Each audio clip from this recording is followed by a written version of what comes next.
Good evening, everyone, and welcome to the North East Non-League Show, sponsored by DJ Private Hire, Gateway Accountancy Services Limited, Elite Goalkeeper Academy, and Motive 8. Tonight is our episode 74, Steps 1 to 4, March Review, and the final hurdle of the season with guests Jason and Peter. Lads, thank you very much for coming on the show tonight. Thanks for the invite. Brilliant. And as we wrote the show, obviously all the stats were correct as of Monday the 25th, but some massive games last night we've got to get in there as well. And like you say, still games to play in March with the Easter bank holiday coming up as well. Some fantastic games to look forward to. We're starting in the National League. Chesterfield, obviously crowned champions over the weekend, promoted now back to League Two. But it's all about Gateshead and Hartlepool for us tonight. One team in the playoff hunt, and I think as we've wrote this, one team might be a step too far, definitely after last night, a massive step too far in Hartlepool. We'll start with yourself, Jason, in Gateshead. Lots of games in March. Slow start, the 1-1 draw against Bournemouth, 3-2 lost to Solihull, but since then the 1-0 win against Dagenham and Redbridge, 3-2 against Altrincham. Did have the 4-2 loss to Ebbsfleet, but we've got a creep in there as well, the 7-1 last night against Hartlepool as well. But it's so close now, then playoffs. But I think after last night, the confidence, the management, this team and training must be in a buzz this morning, more in the back training. It's looking promising for Gateshead, isn't it? Oh, I mean, last night's result will be massive. And I mean, obviously, they progressed to the semi-final, the trophy. Tough side against Macclesfield, but it just breeds confidence with them. I mean, I don't think anybody expected 7-1 last night. So they're doing well, and I think they'll be up there.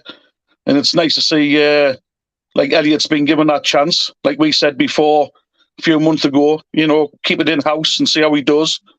And I think they've done great. Like, yeah, I think we touched on it with Elliot, and I think he deserves a lot of credit. Because I think a lot of, obviously after Williamson left, obviously a few players left, few players followed Williamson as well. It was kind of had to bring his own players in. I think he deserves a lot of credit. But it would be nice to see them. Obviously, they've been so close before to finally make that step with the Football League, wouldn't it? Oh, it'll be fantastic.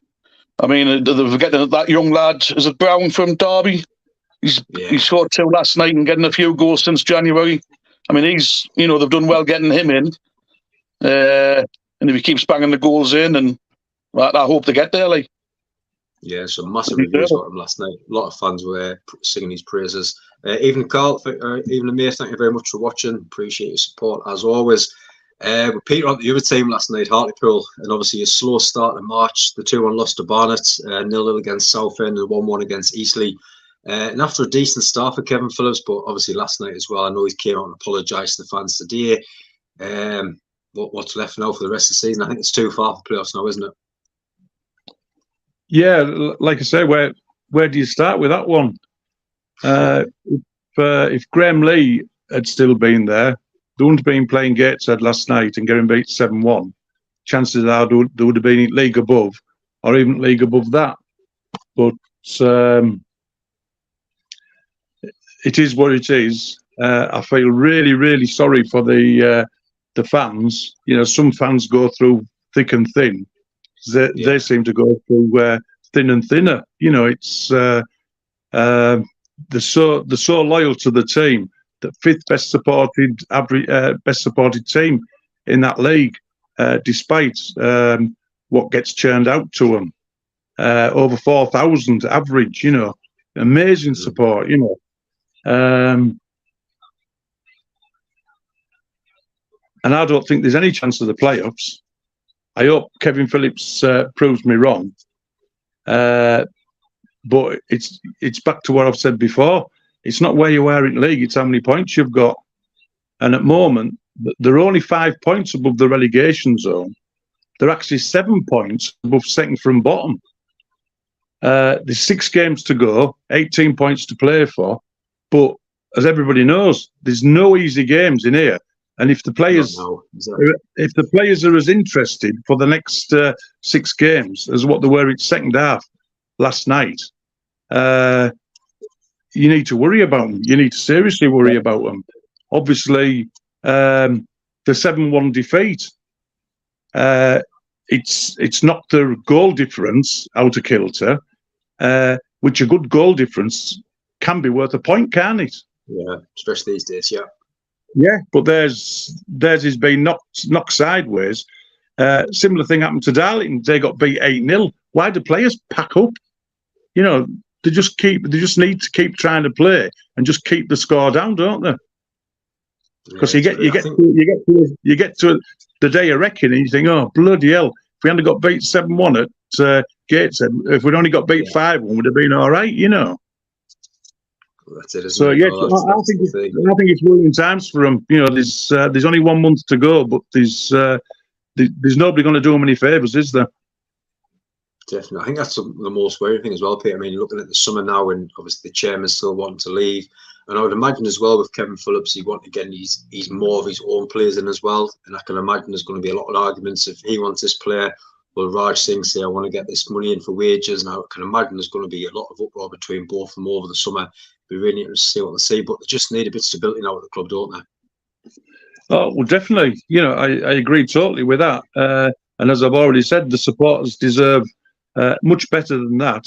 The owner stroke chairman, he's obviously trying to sell the club, and to be fair to him, he hasn't moved out and left him in the lurch. But the sooner his replacement comes in, the sooner they can start sort of thinking about the future, and hopefully they won't be thinking of regrouping in National League North, because that'll be a total disaster if that happens. I'll be sad myself. I don't go to watch Hartlepool play because I do other things, but I always look for their results as one of my first teams to look for, because I've always had good experiences when I've been anywhere near a Hartlepool team. We played them 20 years ago, even before social media, and they put a message on what was our chat line, whatever. Anybody wants to come down to our pub where you've been made welcome without worrying about what might happen, just get yourselves down. You really enjoy it. Went down to Marina, food was on, left them a scarf and had a bit of banter with them. Fantastic, And because they travel all over the country, so they hope other teams will reciprocate. So you also have a good experience. Just for the sake of 100 yards, you might end up in a trouble pub when you could have been in a decent pub, So that was over 20 years ago now, and that's how the treaters. I thought it was absolutely fantastic, Oh, great stuff. Like you say, hopefully by the time on the next show we'll be chatting about hopefully Gateshead and that possibly fingers crossed final and promotion as well. It'll be great to talk on the next show about that. But not at the National League North and chatting playoff talk first. Two sides looking now at the playoffs after the wins last night as well, South Shields and Spenny. Jason, start with yourself, South Shields, and obviously a poor start of the month again. 3-1 loss to Kings Lynn, a 1-0 loss to Brackley, but now obviously you'd said 2 games unbeaten, now 3 games unbeaten after last night. 2-1 win against Chorley, 2-0 against Buxton, the 3-0 win last night as well. And it's just nice to see now getting that momentum. Obviously, it's the first season in that division as well. It just seems to be turning that little corner right at the right time for Shields, doesn't it? Yeah, they've gone through a little bit of a bad patch, but they seem to be picking up again now. I don't know what the expectations were in the first season in this division. Didn't know if they were going for the playoffs and that, but bit uncertainty when Phillips left. But yeah, hopefully they're still going to be up there and around, again, uncertainty about the ownership again. I think there's rumours about them going back to semi-professional, isn't there? Is the money there? I don't know. But yeah, good win last night, and just see what happens. I think it's with most clubs, isn't it? You don't know if the finances is there. There's a lot of chairmen want to pull out now, and obviously Jeff's got his own reasons for that, and he's done well in the seasons he's been there. But yeah, a little bit of uncertainty around that. Yeah, I mean, like you say, it's always rumours and talk on social media, but obviously people mentioning not the money going to be put in next season as big as what it's been, possibly going back to semi-pro rather than professional, and it could be make or break if they do get up that division north to stay in, how much the wages will be and stuff like that as well. But it'll be really interesting to see what happens over the summer. But like you say, you can only, as Jeff said on the show when he came on, you can only put so much money in time after time. They're going to be looking after themselves going forward, and I think that's what they're trying to aim is for next season, isn't it? Yeah, and it's got to look good for the next owner coming in as well. If full-time finances isn't working, then yeah, go back to semi-pro. You kind of put the club at risk. just for staying full time. That's it, isn't it? And before we get on to Peter and Spenny, Jason, I know you were at the match last night. What was your thoughts on the Spenny Scunthorpe game? Well, I've said on social media that I thought it was well-deserved win by Spennymoor. Few Scunthorpe lads thought different, but that's my opinion. I was at the end where Scunthorpe scored the goal. Didn't see anything wrong with it myself. Obviously, the referee gave an infringement for whatever reason. But I think Scunthorpe are a quality side. But the reason I said Spennymoor deserved it was because they did really well. The number 5, the big lad at number 5, just he had their number 9 all the time, like, winning everything in the air and all that. So Spennymoor did well to beat a good side. Definitely. You know it yourself, Peter, with Spennymoor now, and I mean, great month. 2-1 win against Boston, Alfred and Darlow. 2 3-0 wins against Curzon, Ashton, Gloucester, and obviously the big win last night against Scunthorpe. Fantastic month. I know we're going to put in over the next couple of days after the bank holiday manager month votes, for I can imagine Lee's name's going to get mentioned a lot, but it's a fantastic time for Spenny. They've really turned the corner, haven't they? Yeah, amazing month for Graham Lee's team, and well deserved too. I'm really pleased for them. Bit like Whitby. They're definitely punching above the weight in that league. It's a town of 20,000 people, and it wasn't so long ago. Darlington were ridiculing them for having small crowds. Darlington's 5 times bigger than Spennymoor, and now Spennymoor are getting 1,220 as an average gate, and Darlington are about 177 in front of them. 20,000 people, and there's 1,200 people going to every match. That's absolutely amazing. Yeah. Or unless they're attracting fans from Newcastle and Sunderland, I just don't know. And it always has been so professionally run. Everything about it, the ground, they made the best what they can of the ground. It's always presentable. Obviously, Jason Haynes has been involved for years. He must be a big factor in what happens. You can't leave him out of the equation. And to be fair to Graham Lee, when he first went there, you were wondering, bloody hell, what's happening here? It's not quite working out. And then all of a sudden, there was players leaving. That guy who went to Redcar. They thought, bloody hell, he's gone. What's going to happen now? Then all of a sudden, all the players that Graham wanted to make a team round have all gelled perfectly, and it's going well now. He's obviously following in his father's footsteps, his late father's footsteps, should I say. And he's not just a good manager; he's a good person. Because how many managers of football teams would have fought to bitter end like he did for Mask? He was fronting that. It weren't the people who were running the club. It was Graham Lee who was doing his very best to keep that club afloat.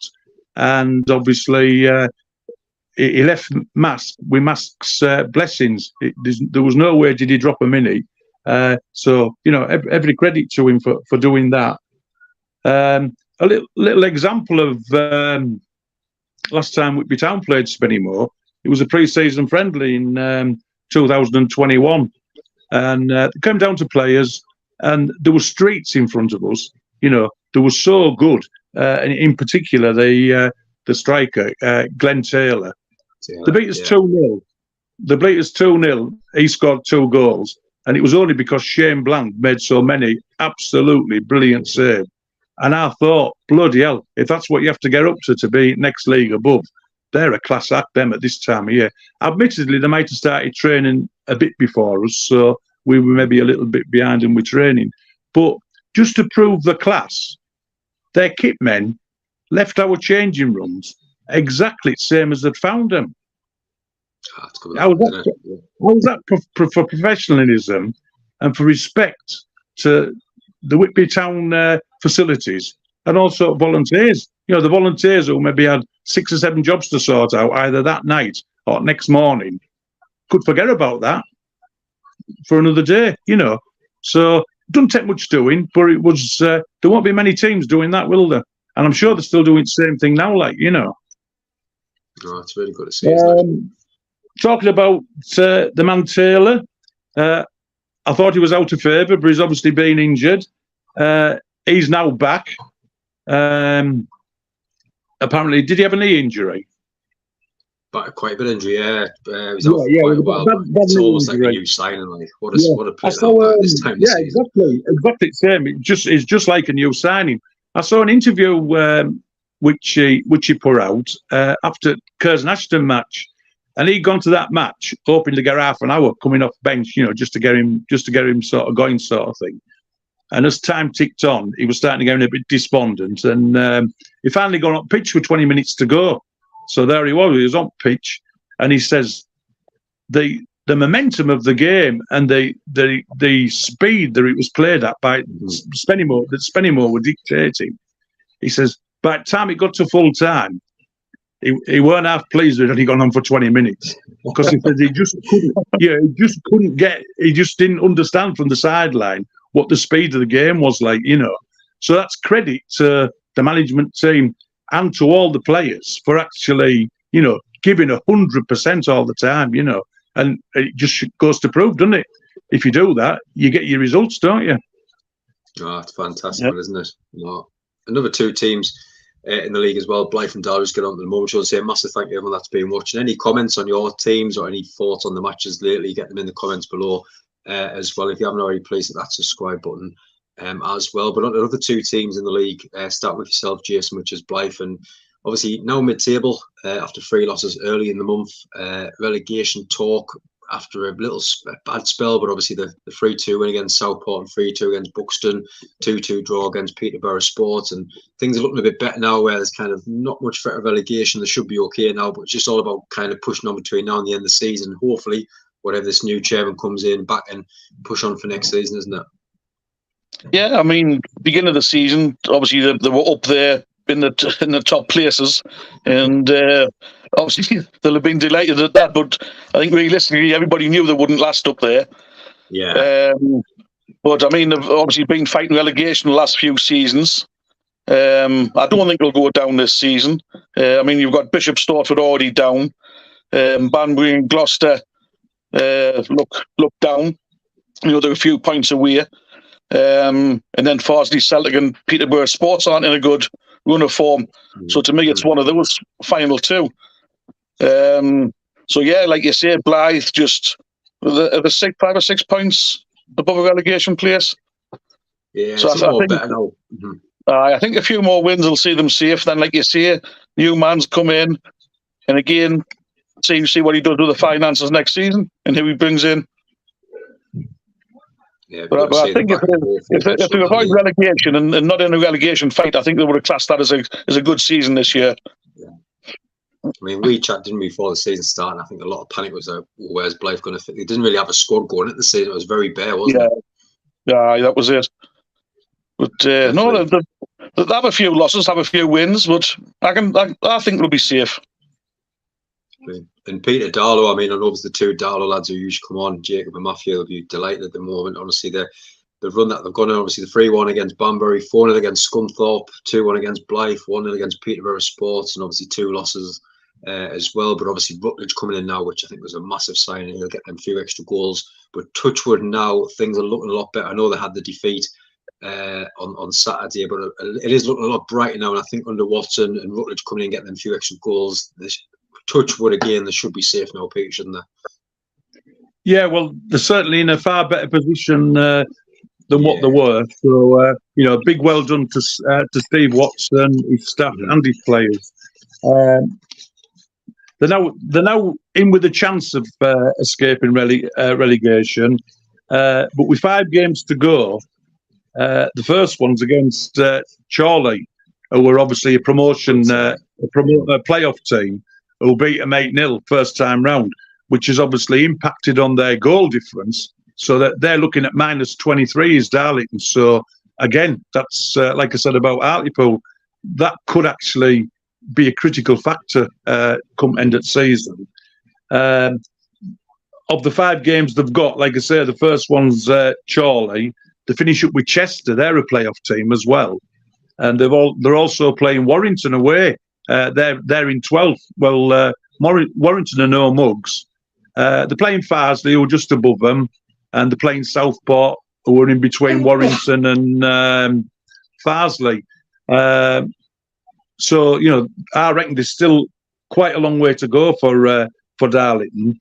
I just hope that they do get through it, and there's obviously teams down there who are struggling and continue to struggle. These teams just above them who are struggling. Kings Lynn Keep, you think they're going to escape. They're not. After they won a couple, they lost 3 or 4, and they're back down to where they were. As you mentioned about Blythe, they're that little bit higher, but at least they've got the points in the bag, haven't they?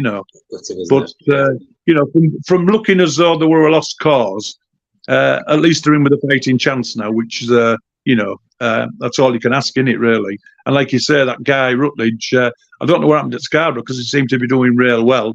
That next thing he was on bench, and they went 8 games without scoring, and he was on bench. So I just can't quite work that one out. Yeah, it was strange, wasn't it? I hope it does well for him, because they deserve to. They do deserve to stop up. Yeah.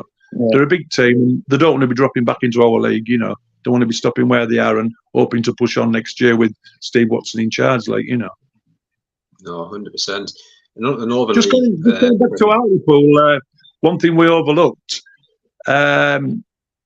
they've got some rare fixtures to battle against. Sorry, Spennymoor. I've got some rare fixtures coming up. Nothing any rarer than next one, which is South Shields away. South Shields and Mr. Bucket, the man who they let go. Who's going to predict that score? Nobody will want to draw. But I suppose they'll settle for one rather than getting beat, won't they? So, as the famous Tony Lee would have said, no doubt Graham goes by the same principle: fear no one, regardless of what level they're playing at. And that does, it does actually spur people on to get on with game, and gather some points. Fantastic game for that one. Fantastic game. Northern League Premier now, and starting with yourself, Peter. Obviously, Whitby Town first. How's March been for the club? Well, as I said, there was a lot of winnable games, mainly at home, and we had a real good home record. And it's been a poor month league-wise. We've played 7 games, including last night. We've only won 2, and that was Matlock twice. Well, to be honest, we beat them 1-0 at home, but they never had a shot. Then we beat them 5-1 away on Saturday, which was an excellent result. We've beaten them. We've drawn with Bradford Park Avenue at home, who were down there.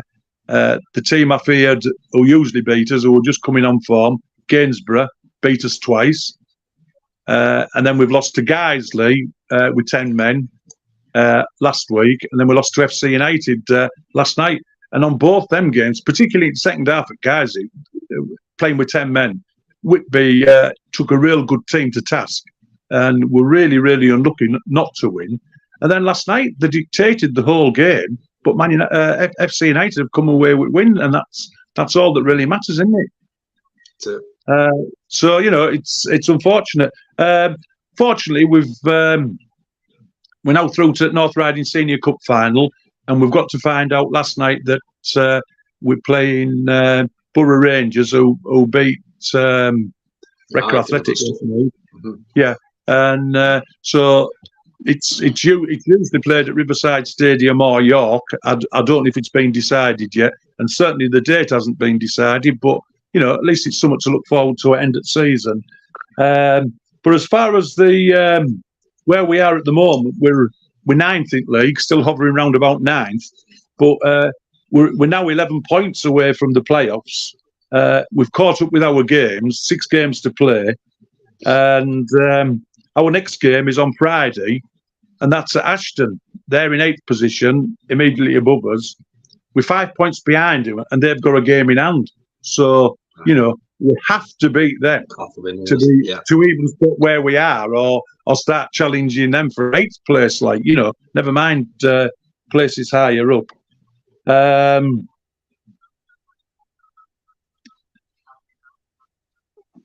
we've got 2 or 3 players that we're missing.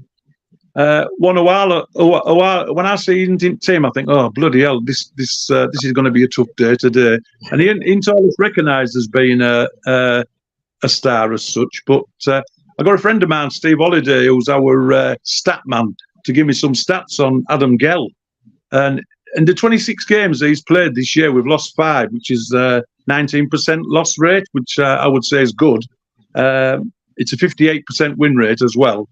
But the 18 games he hasn't played, including last night, we've lost 8 games, which is 44% losses, and we've only won 6. So what I thought is certainly backed up by the fact that Steve's given us. Lewis Hawkins, another stalwart midfielder, he's out injured, unfortunately. And then Joseph Waitley, who got injured second game at season, he's been waiting to recover from his groin strain. Got a couple of run-outs as a sub recently, and then made his first start last Tuesday, and was sent off, straight red card, for asking referee if he had a white shirt on. Guys that were obviously playing in white. Some might say he should never have asked it, but I think it was a bit over top for referee with that one. Apparently he played really well at he was allowed to play on Saturday at Matlock, played really well, but now he's back out suspended now. So 3 really good midfield players that we're missing, which is a big shame. There's a lot of positives though from the month. Nathan Haslam, he's signed a new contract for the next season, which in my opinion's really well deserved. I would never have expected. I would have hoped, but I would never have expected Whitby to be in first round at FA Cup this year, also at North Riding Senior Cup final, and also be in top half at league, somewhere near the playoffs. Admittedly, we've blown up, but a lot of teams do the same thing. But I would never have expected it. But like I say, you all hope it's going to happen, don't you? So that was well deserved. He took a gamble with Nathan Thomas, who didn't play for a bit after he'd been playing for Mask, and he did say, "I'm taking a gamble here. I'm going to try and get him fit, and once he's fit, I'm sure he'll perform."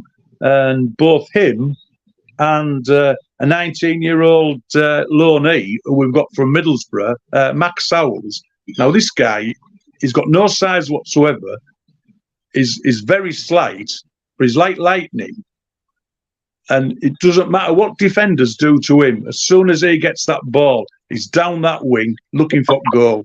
He's got a heart as big as a lion, for such a small person. So he's been a massive bonus coming online.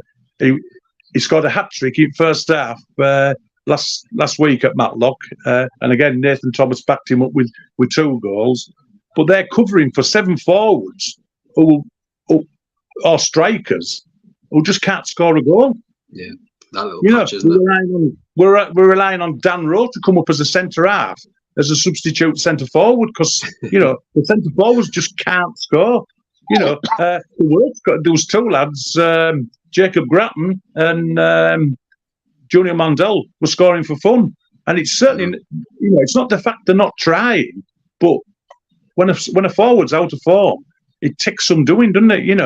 If they start thinking about it, that's when they start failing, and they must be all thinking about what can I do next, when you really should rely on your instincts, shouldn't you? But it's easier said than done. I know that, and I'm certainly not complaining about them. One happy event that took place at Bradford Park Avenue, and I was real pleased to meet up with. We had a visit from one of our legends from the 80s, Ronnie Sills, who was not only a non-league legend for Whitby Town, he played for other teams in North East, an absolute brilliant player. And he'd come over from Australia to celebrate his 70th birthday in area. And he managed to go to Whitby and Gisborough semi-final. He played in FA Vars for Gisborough in between playing for Whitby. And obviously he was part of Tony Lee's team that did so well against getting into second round at FA Cup and quarter-final at FA Trophy in 83-84. he met up with some other players from the same time. Names you may remember if you're old enough: Derek Hampton, Richie Walker, Bruce Ward, and Don Burlerow. And between them 5 players, you've got, again, Steve Holliday's figures, not mine, 1,258 appearances between them. Wow. And more importantly, 400 goals, you know. Yeah. Absolutely, you know. I was dead chuffed to be able to meet them all and talk to them, you know. Great guys. Still think a lot about Whitby Town, you know. Brilliant. Great stuff there. Another team in that league, Jason, Mortworth. It's quite hard for them. And obviously 2 wins, 2 losses in March, but obviously playoffs out of reach, relegation not going to happen. It's kind of hard now to keep them players pushed on between now and the end of the season. It's kind of looking. It's been that the last couple of years for Mortworth now. It's kind of which direction they're going to go in the summer, which we always talk about when we mention Mortworth, but it is really a massive summer for them, isn't it? Yeah. I mean, when you look on paper, they've got a decent team, good players, and that's there. But like you say, the 13th, I think it is, you know, safe from relegation, nowhere near the playoffs. They'll just probably want the season to end, you know, and then we rebuild again. We've got a couple of lads on loan from South Shields. I don't know if they'll get a chance to sign them permanently or, you know, but if they do lose them, they've got to replace them. So it could be a squad rebuild and to take it from there. And like you said, see what ambitions they've got. Yeah, I think it's obviously one's gone back as well. Jenkins, who's playing for Shields now, doing really well. I think he scored the other day. But like you said, there's some of the players that's been there a couple of years now, haven't there? And I think it's just kind of right. Which direction does the manager go in? Craig Lynch. Do they have a look at the manager? It's been like that for like the last couple of seasons now, with which way it's going to go. But it's going to be really interesting to kind of see as well. Obviously, the chairman's put the money in. Great chairman of Mortworth. Kind of as you mentioned on the South Shields chairman as well, of kind of which direction to put the club in now, because the same teams obviously ploughing money in. How many times can you keep doing that, though, Jason? That's the thing, isn't it? And then ploughing money into players isn't the answer. You know, I mean, it's like when you look at Newton Aycliffe. I was talking to one of their committee men. They lost a lot of players beginning of the season. Yeah. Got a lot of young ones from the Northern League, and they finally gelled together and the running up the league. You know, so I think throwing money at players isn't the answer. I don't like to see any manager go, so maybe it's the back to the manager. And like I say, just see which direction they want to go in and push on from there. But like I say, the way the season's at the minute, they'll just want it over. I'm not saying nothing to play for, but you know what I mean. Yeah, that's it, isn't it? But up the Northern Premier League, Premier East, which the next few weeks it's going to be absolutely amazing, that league. As we're writing this on Monday, obviously at the time we had Stockton first, Hebburn second, Dunstan third, Newton Aycliffe fourth, which is just fantastic. Consett ninth, 12th Ashington. So just meaning the title is going to come back to the North East. Playoff winner again, fingers crossed, touch wood, will come from the North East as well. I know there's a couple of games last night, Hebburn 4, Dunstan 0. I'll block your ears. You're probably sick of hearing it this one, Jason, but Dunstan, obviously Sheffield 5, Consett 0 as well, which we'll touch on at Consett with yourself in a few moments. But starting with Stockton, Jason, and 10 points clear now. Other teams had the games in hand, like the likes of Dunstan, but obviously Dunstan have played games at home, games miles away from home, which I think is a disgrace for the league. Good side, but I think obviously now Stockton's got their title wrapped up now, haven't they? I would say so, yeah. I mean, I think the last few games they lost away to Aycliffe, which wasn't expected. But Stockton's been up there. I can't see anybody catching up with them now. Got 2 good lads up front, Thompson and Fowler, who's doing well. They nicked a lad off us, Josh Baggs, who, when he played at Consett, he was a quality fullback. He seems to be doing well in the team. And yeah, fully deserved.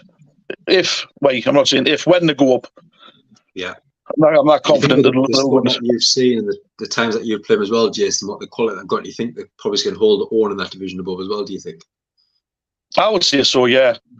And they get good crowds down there as well, which obviously helps.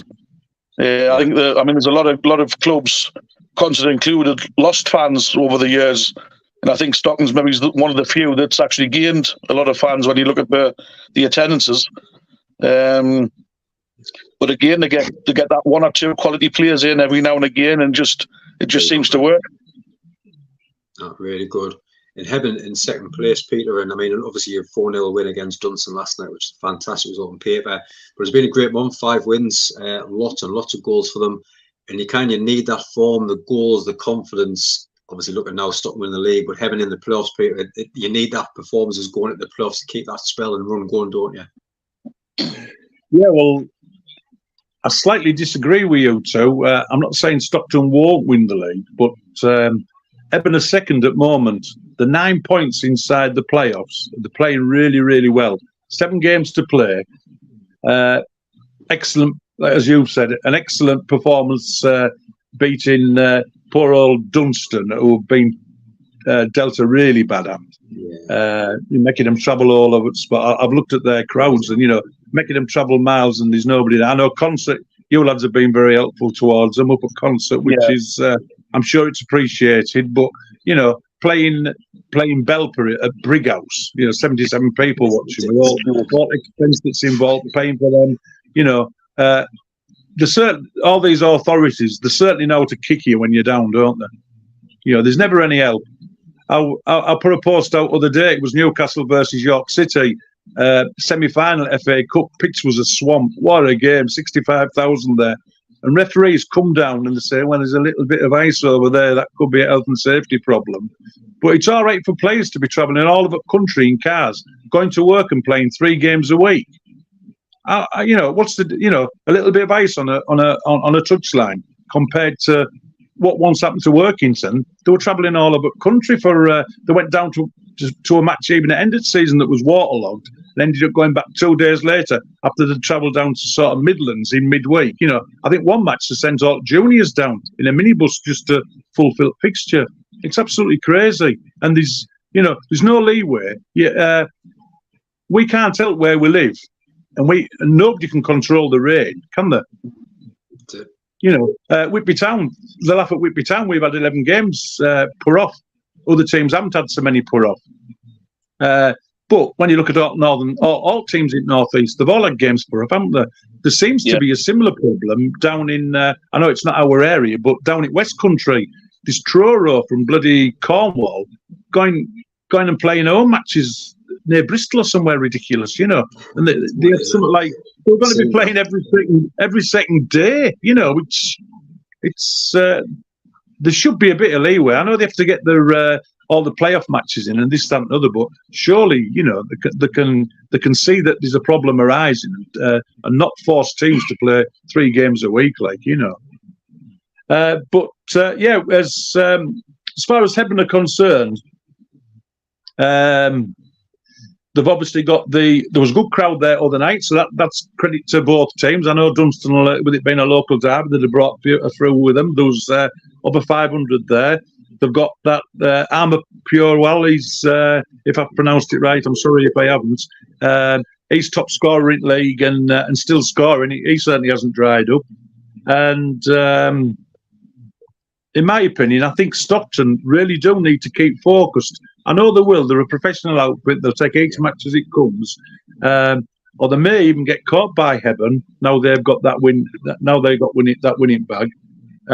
And looking at the fixtures for both teams, there's some very tough away fixtures for them.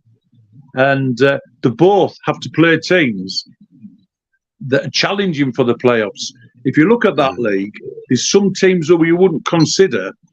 One is Sheffield, who are going through the same process as Dunstan, playing where they can. I noticed they play on Saturday at Gainsborough. But there's a lot of teams down there who have got games in hand, and all of a sudden, if they can convert them games into points, they're going to be coming into the mix, aren't they? So, like I say, Hebben and Stockton are playing them type of teams who are looking at challenging. And obviously, they're going to be tough games. But as I've said before, don't take the teams down at the bottom for granted, because you'll end up not getting any points off them as well. So, both teams need the same. And it's certainly, I know Stockton dropped a few points last month, whereas Hebben haven't dropped any. But obviously, some people often say the longer a run goes on, the more chance you're gonna lose a game all of a sudden. Like, but they must be full of confidence, where things are going at the moment, like. Oh, definitely. And Jason Dunstan, I mean, we just touched on them there earlier, but it's such a shame of the games being called up, because I think if they were playing at home with them games at hand, I think it would be really close between them and Stockton. I know a few people said even Dunstan win the league with the games that they had, but it just shows you when they're just travelling everywhere to play home games. Yeah. It's caught up on them, hasn't it? I think, So Dunstan. Sorry, Peter. What's happened there then is the pitch still unplayable? It's patches, isn't it? As far as I know, yeah, it's areas, yeah. Bloody hell! I mean, we've hosted them 3 times up at concert. They're not, like you say, they were at Brick House. They were at Morbeth. Was it last Saturday? Yeah, it's just absolutely crazy. But I mean, like you say, I mean, they had the games in hand, and if they'd won the games, they would have been up there with Stockton. But you can't be doing them any favours running all over the country, like. Yeah. No. And trying to hold down a full-time job at the same time, like, it's bad news. It's real bad news, health and safety at its worst, really. Yeah. But the thing is, as well, obviously, you get a game cancelled on a Saturday, then it goes to a Tuesday. Can you see them lads travel, One Thursday as well. You'd think the league or the FA would have some sort of duty of care over these people. Any other organisation would have, wouldn't they? Yeah. So I think the 3G pitches, I know I hate them, but I think you'll see a few more starting to creep in. Even just complexes where teams can go. I know down the hub, just around the corner, literally this week, from the Northern League, there's a game on Monday, Tuesday, Wednesday, Thursday, Friday, Saturday. For games to catch it. It's been brilliant trying to get some early shifts on going around, getting the video vlogs done. It's been brilliant meeting some new teams. And I know I've just had a message there from a man who goes down to watch West End. He says, "Oh, thank you, I've just been down again. That's 3 nights it's been down running. He's won 6-0 against Jarrett night. He just says, thank you so much for keeping us updated with the games, man. It's brilliant to see so many games down the hub." And on Newton Heathcliff, Peter, and amazing from the start of the season and what they've done there, the management, the players, and I would love to see them, obviously, at the Ireland playoffs. I would love to see them do it again, because what a miracle it would be from the first few games. I know we chatted a lot about with Jason. Obviously, we were quite worried with the start that they had, but at the minute, Peter, it's looking very promising for them, isn't it? Yeah, they're 1 point inside the playoffs. They've only got 5 games to play, because others have got games in hand. So that's a little bit of a worry for them. But credit to the manager, his young team, and the club. They're managing to survive and put the miles in, and their average crowd's about 185. Some teams grow the crowds as they get promoted. They've maybe grown their crowd to 185, but there's somebody doing an awful lot to keep that team ticking over. And like Jason said, maybe they aren't paying mega bucks, but they've obviously got players there who want to play for the team, haven't they? Fighting, aren't they? Yeah. Or somebody's tipping a lot of money into it, because even buses now, they cost an absolute fortune when and they'll be travelling to some grounds as far as what we are at next level, like. Fortunately, they've got a few local derbies which are sort of reachable in cars, aren't they? So that does help, but it's credit to them, massive credit to them. I hope they get into playoffs, because they've been there or thereabouts all the time, but it's a case of, are these teams going to catch up with them with their games in hand, like. Yeah, I mean, I was chatting to James Winter. I know he left West End and he signed for, I think it was dual with Newton Heathcliff and Horden, the goalkeeper, and he kind of said the players are literally doing everything to save every penny for the club, and instead of going on the big bus down to games, some are going in cars, some are literally going on a minibus.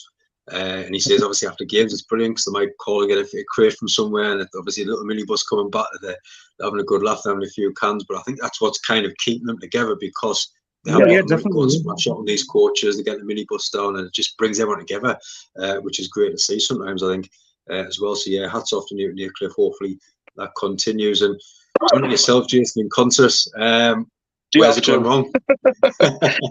Do you have to? I've no idea where it's going wrong. No idea. I mean, like every other team, desperate for a striker. I mean, Zach's playing now and again for us, but he's doing his MMA fighting. I think he's got a fight in 2 weeks. Scotty Phoenix took the chance to go to Australia to play. Like any other team, we've had suspensions, we've had injuries. We haven't got the biggest squad. I mean, Tony even put himself on the bench last night. That's how bad things are. I might take my boots on Saturday to see if I can get a game. But I don't know. It's like 1 win in 9 games, 5 points in that time. And then the win we got at home to Stocksbridge, it come off Will Shaw's arse and bounced into the goal. So, you've got to take a look, but I don't know what's going wrong. I don't know what the answer is. I do know the answer. It's getting better players in, and getting a better squad. But I said beginning of the season, I mean, you remember mid-table, first season stay up, second year mid-table. I don't think we'll get to the playoffs. There's too many teams around us. It's on form at the minute. We've got a tough away game at North Ferriby on Saturday. Then we'll host Stockton at home on Monday. So 2 massive games. Yeah. But we've got to start getting a win from somewhere. Yeah, and I think like you touched on, obviously Scotty going over to Australia and stuff like that, but it's just losing big players at the wrong times, wasn't it? I think this has been the kind of the part of the concert this year. Yeah, and then you kind of get players in. I mean, obviously lads under contract, clubs don't want to lose them, so they ask silly money. And like I've said before, I don't want Concert to be playing silly money, and then a few years' time they end up like a mask, Again, Frank's got to keep the club financially secure. But again, we need players in and just see what happens in the summer. Yeah, fingers crossed you're right. So you'll see a few more wins for the end of the season, though, Jason. Hope so. Hope so. And on to the final team in the league on there, Peter, which is Ashington. March only lost 1 and 4. I mean, a couple of draws in there. I seen it obviously after the defeat the other night. A couple of kind of fans saying it was quite disappointed with the season, but I think it's all about, like Jason said, you come up that first season, it's all about staying in the league and then pushing on from there. I mean, what's your thoughts on Ashington?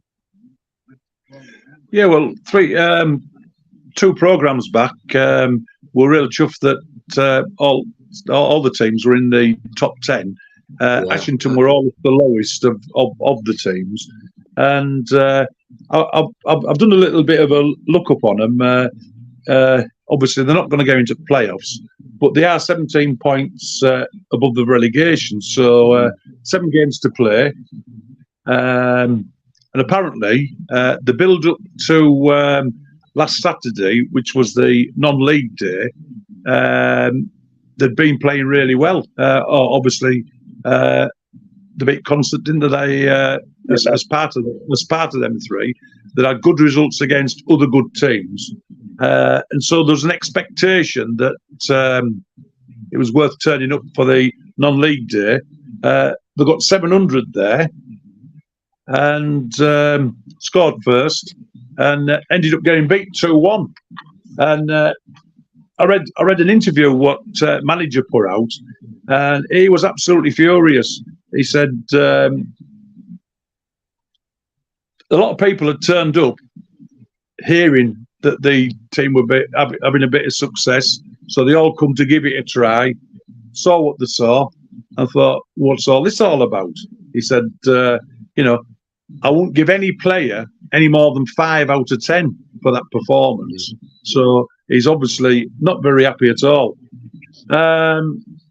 Credit to Ashington. I mentioned Newton Aycliffe, who were struggling for a crowd, although they've had a decent season. Ashington are actually second best in league. And before last night's match, they had an equal record, believe it or not, with us, who have had a reasonable season in our league. They were both together on 518. Obviously, we had a bit more than that last night, so ours will have gone up slightly, I suppose. But, to be going over 500, there's only Stockton who are doing better. So credit to them 2 North East teams. They're first and second for attracting people in, like. And looking at them, pressure's off. So if there's no pressure, looking for playoffs, looking for relegation. They can try a few things out, and who knows? They might suddenly get a load of points as the season goes on. It's not going to get them into playoffs, and even if they don't win, I don't think they're going to end up in relegation zone. But it's a good little tester for if they've got people they want to try out, or squad players, or young kids who are coming through. Now's the time to give them a try when they can play competitive football without any problem, without any danger of losing anything. And it's all good for the future, isn't it? Then it all helps. There's very few times when you can play competitive, try people out in competitive games. So now's the time for them to maybe give that a go. But credit to them. They've only just come up, I think, haven't they? And in the mid-table, so you can't be any fairer than that. We've been trying it league above, for the last 25 years, and if we get mid-table, we're over the moon with that, because again, you're back to, I don't know how big Ashington is. It's one thing I haven't looked at, but I also compare populations, and then it gives you a better idea of why teams have good crowds, bad crowds, or in between crowds, sort of thing, But credit to them. They're still in the league, and I suppose, like you said about Concert, that's your first aim, innit? Make sure you stop in the league, then hope to push on to second year. And I hope all northeastern teams, whether they and I'd like a couple of them to come into our league, because it's not looking like we're going to get promoted, but if we get 2 teams in our league, I'll be over the moon about that. And no doubt there'll be other teams coming up. Bishops, there'll be a good team to replace any teams that go up. So again, like it's been said before, not particularly by me, but I think you said it, James. Whereas Northern League loses a few quality teams, and standards maybe aren't quite as good as what they used to be. The Eastern Division of our First Division gets better as northeast teams come into it, Yeah. No, it's not really promising, but I think overall, very positive show for the northeast sides. Hopefully, be even more positive. Talk about promotions, title chases, and Wembley wins in the next episode as well. But Jason, Peter, thank you very much, lads, for coming on the show tonight. Cheers, mate. Yeah, thanks very much. Yeah, all the best, Jason, for the rest of the season. Aye, cheers, mate. We're going to do with it, and to you. But again, as well, everyone that's been watching, really appreciate support as always. It's been a fantastic few weeks. Honestly, the views on the channel, I think it's gone from about the 5,000-6,000 a month, and it's at the minute hitting on 31,000 views for this month, which is incredible. 50-60 new subscribers. It's gone absolutely mad. Hit 4K members in our Facebook group now, and it's just been a really positive month.